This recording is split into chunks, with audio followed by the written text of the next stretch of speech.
Hello everyone! Ayan, nag-harvest po tayo ng ating kangkong. Yung ating water spinach. Ayan po, ang dami guys. Yan o. Lilinisan ko po iyan. Kaya iganyan na matagal naming hindi pinitasan yung isang pot doon na bagong tanim. So ayan po, pinaghalo-halo ko na yung bago at saka yung luma, yung mga dating tanim naman sa ibang pot. So kung mapapansin nyo, mayroong mahaba ang tangkay at parang kumakabag na siya, kaya pinutulan ko. Hindi kasi kami nagsisigang ulit, kaya ayan, medyo pangit yung iba, pero yung bago naman ay malalapad ang dahon. So ito na yung iba na akin pong pinagpuputol. Nililinis ko na po para kung bukas ay magluto kami, so isasahog na lang siya bukas. Kasi kung bukas pa ito kukunin yung biglaan sa taniman, hindi siya malilinisan kasi syempre pumapasok po kami at matagal siyang linisan. So ayan, meron tayong kangkong. Ang lapad ng dahon ng iba, yung bagong tanim, bagong harvest. Ayan po. Sama-sama na yan guys. Kasi yung ibang nasa sapat hindi namin nakukunan kasi sobrang dami na rin po at hindi namin naluluto. So nakalimutan nga lang namin bigyan ng si Ate Selfie nung nagpunta siya dito. Sana pala binigyan namin siya, kaya nakapag-harvest siya. So ayan, Ate Selfie, shout out. Nag-harvest na ako ng aking kangkong water spinach. At eto lilinisin at para bukas. Sabi ko kay Habi kanina, sabi ko parang gusto ko ng adobong kangkong. Sabi niya, sige, harvestin mo, tapos lagay mo na lang sa rep para bukas, pagising, lulutuin daw niya. So sabi ko parang gusto ko ng adobo. So yan, i-adobo yan bukas. I-adobo sa manok. Masarap yan guys kapag inadobo mo siya, lalagyan mo ng konti suka. Tapos may konting laman ng manok. Ayan, paborito ko yan. So, shoutout sa inyo dyan sa mahilig sa kangkong. Ayan, nag-harvest na tayo ngayon. So, ayan, aking pagpuputol-putulin na. Lilinisan ko na siya. Paano ko ba ito? Kita ba siya? Ipapatong ko lang kasi siyang ganyan para malinisan ko ba. So ayan guys, habang tayo ay nagugunting, ayan, ating kukuhanin siya. Ito yung lagayan ko. So kinugunting ko siya, tapos yan, lagay natin siya dyan. Mahaba yung tangkay niya guys. Oh, mahaba siya. Kasi kumabag na siya doon sa sa pakabagan ko. At hindi namin siya nakuha ng bata pa. So medyo siya, yung iba magulang na yung dahon, masyadong dark green. Pero okay lang naman siya. Okay lang naman yun guys. Kasi naman yan i-adobo natin yan. Kaya walang problema. So, kuha-kuha lang tayo. Hanggang sa matagal-tagal tong linisan guys. Kasi guntingin natin yan. Tapos, ibababad natin siya sa tubig mamaya. Para tapos papatuluin. Ilagay sa plastic. So, bukas, may ulam na tayo. Kasi pag umaga at sabay ng pasok kami ni Happy. So, nagmamadali kami. So, di ba? Pwede na yan. Pati nga kayo, ang niya, pwede mo siyang isama. Kasi, siya, baby pa. Kaya, pwede siyang lutuin. Pagka, unahin lang siyang sabawan. Sa gata. Sa gata? Sa toyo. Toyo siguro ito bukas. I-adobo siya. Ayan o. Ayan guys. O. Ganyan lang.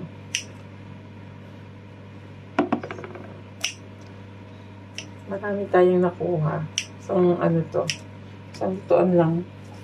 Meron pa dong makukuha, marami pa. Kaya lang hindi ko siya kinuha lahat. Kasi hindi naman agad-agad maano siya, maluluto lahat. Kaya ang kinuha ko lang yung tamang lutuin. So, yan. Ang iba pangit na yung dahon. Kasi hindi siya na alagaang mabuti. Kasi noon, sunod-sunod na busy sa trabaho, tapos nagkasakit, hindi ako makapag-garden, pero ngayon okay na ulit. Kaya medyo nakakapag-garden na ulit tayo. Nalilinisan ko na ulit yung aking mga halaman.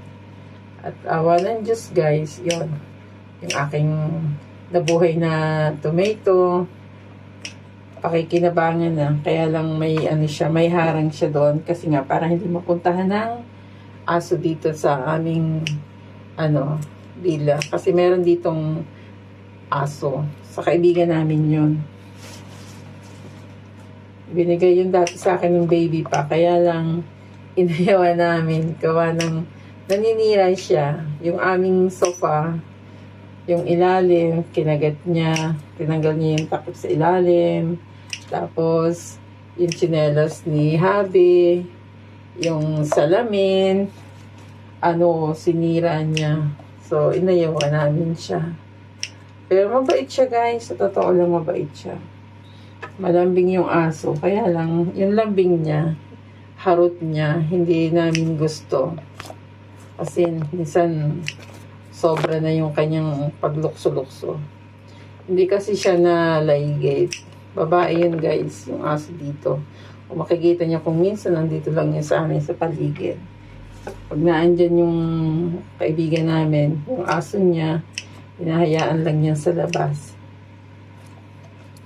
Mabait naman kasi siya, pero yung ibang mga lahi, natatakot minsan kasi akala nila yung paglukso-lukso niya, yung tamang akmang kakagatin ka, pero hindi naman siya nangagat. Ganun lang talaga siya. Ang gustong-gusto lang niya, may kalaro siya. Lukso ng lukso. Ganun siya. Kabisado naman namin yung aso. Kasi sa amin din siya nanggaling. Kami rin na nag-alaga ng baby siya. Hindi lang namin tinagalan kasi nga ayoko ng balahibo pati niya ng lalagas. Hindi kagaya noong aking aso na puti, si Charlie. Ayun, mabait yun. Medyo namalat na naman ako. Bakit kaya? Medyo namamalat. O baka naman, naubusan ako ng tubig. Ayan. Matagal-tagal tong linisan, guys. Diba? Kasi ginugunting ko yan. Talagang lilinisin. Ang iba ang lalakad ng dahon, nakakatuwa. Malakad ang dahon.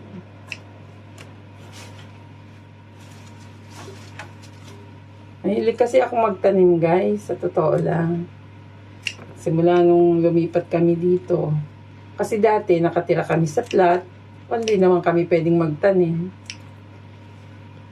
Pero nung napalipat kami dito noong ng panahon ng COVID, ayan. Dito may taniman, empty yung paligid, walang magtatanim. So kami yung nagtanim.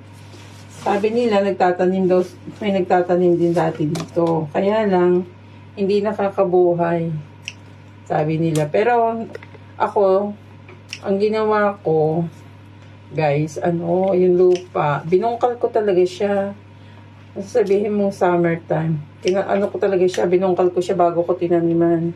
Yung dating nagtatanim dyan, bumibili siya ng lupa, pinapatungan lang niya.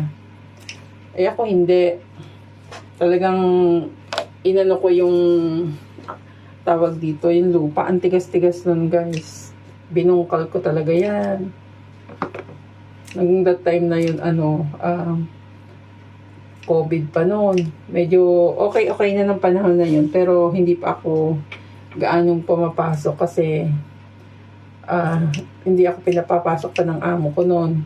Pero sumasahod naman ako kahit walang hindi ako pumapasok. dire-diretso pa rin yung sahod ko. Ang bait-bait nga nun, kaya lang umalis na sila dito sa Doha. Hindi ako sinama. Nasa Dubai na sila. Pero pwede naman akong pumunta ng Dubai kung gusto ko, kasi pwede naman daw nila akong i-book ng ticket. Sila ang sasagot. Pero hindi ako pumunta kasi yung partner ko ayaw naman sumama. Kasi nga wala siyang time dahil super busy siya sa sa trabaho. Halos wala na siyang pahinga. Nakakaawa naman kung iwanan ko siya. Kasi baka mamaya pag ando na ako, magbago isip ko, doon na lang ako. Pag nakita kong maganda doon. Sabi naman niya, kasi nanggaling na siya doon, hindi daw magandang Dubai para sa kanya. Sabi ko, baka sa'yo lang. Sa akin naman, may ama naman ako dati doon. Kaya siguro magiging maganda. Kaya lang, syempre, partner ko yun, hindi ko pwedeng iwan. Ayaw ko namang magtampo sa akin. Kasi kaya nga siya bumalik dito para magkasama kami. Diba? Kaya yan. So yan guys, hanggang ngayon di pa ako tapos. Ito lalapad oh. Ang lalapad ng dahon niya. Nakakatuwa naman. So yung ibang sanga-sanga, kinasama ko na rin kasi yung tangkay niya, bata pa, pwede siyang maluto. Kagaya nito. Yan, pwede mo siyang isama yung tangkay.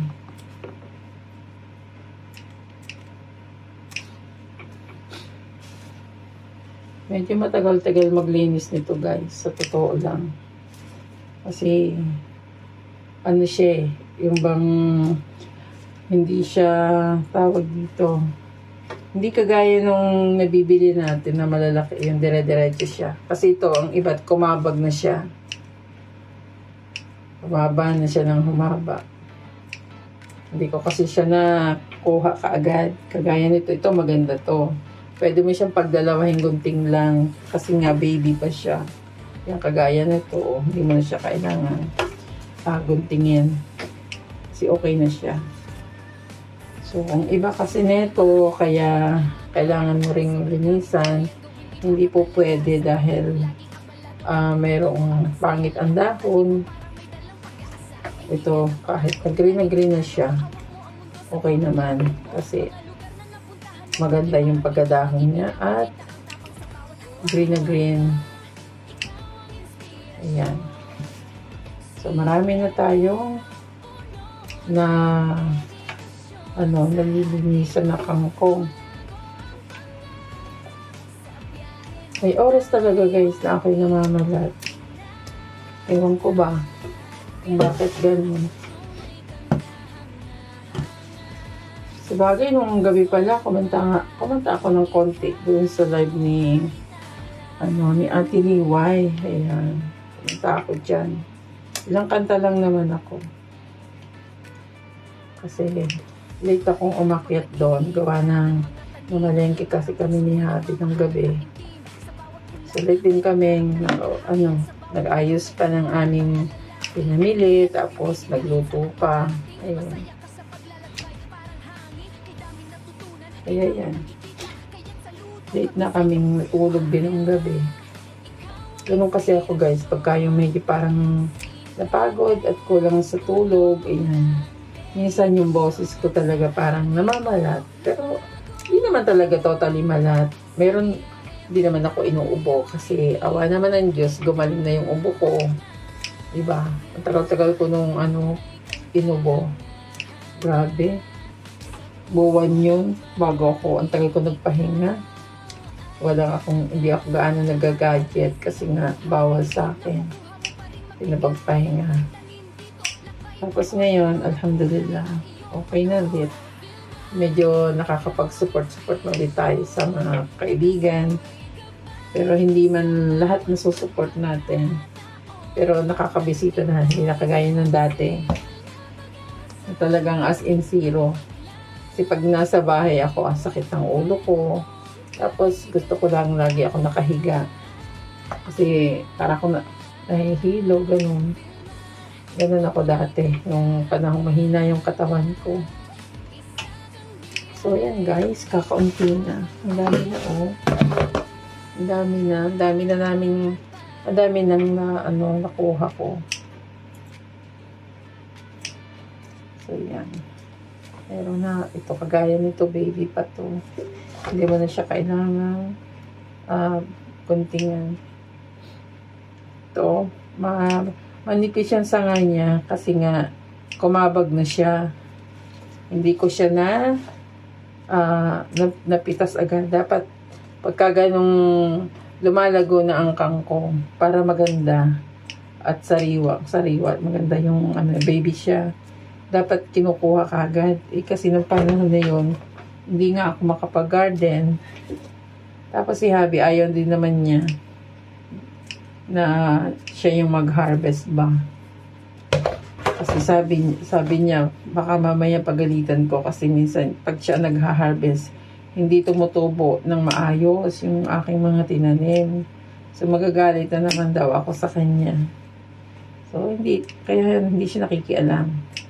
Pero pag talagang inaaway ko na siya at sabi ko, sige na, kunin mo na, sayang.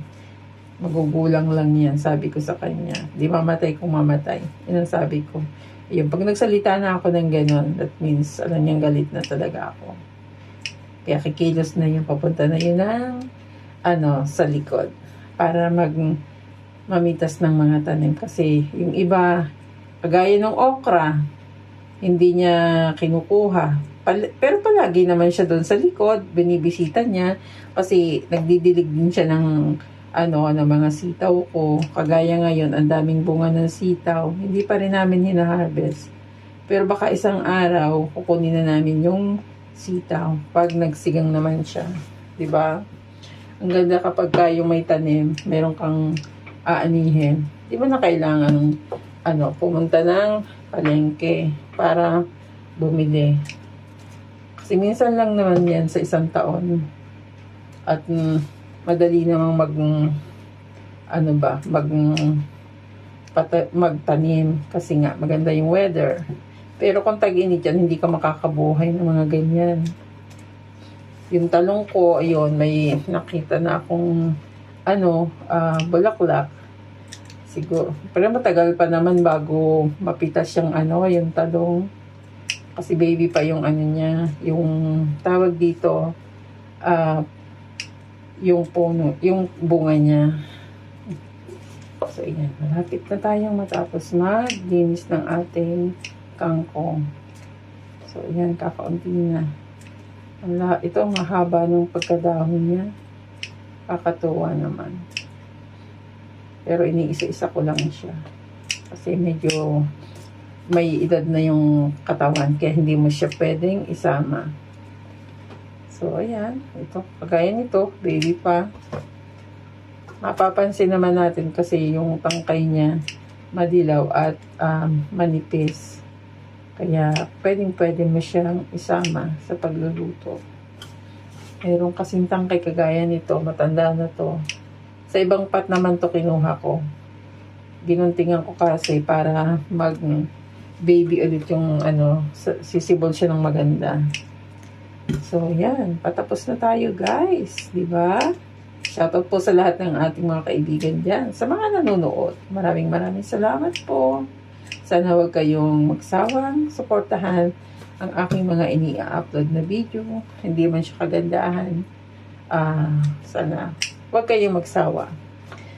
Team United OFW sa pamumuno ni Ate Liwayway, Mix TV, Kuya Johnny Lakay, shoutout sa iyo dyan.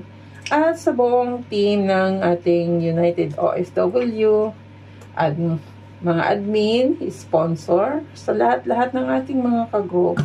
Thank you so much, everyone, and thank you for watching. Ito na yung aking hinarvest at tapos na, diba? Ang dami ko ng maluluto. Panluto pala ito ni Habi bukas. Kasi ang usapan namin ay mag-aadobo. So, di ba? Ang dami na niya. Isang planggana.